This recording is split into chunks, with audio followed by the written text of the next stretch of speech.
পরিবর্তন করতে চায়, আমিরে আহলে সুন্নাত বলতেছে প্রতিদিন নেকামল দেখে দেখে খালি এরগুলা কি করো, পূরণ করো।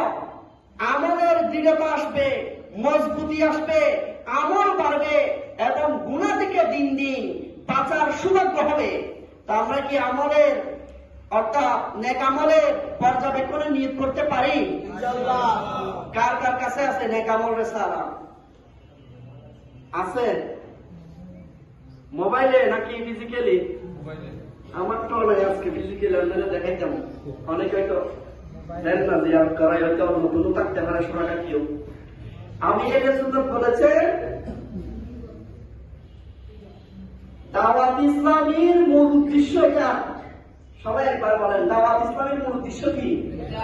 এটা আমাকে নিজের এবং সারা দুনিয়ার মানুষের সংশোধনের চেষ্টা আছে না? জি।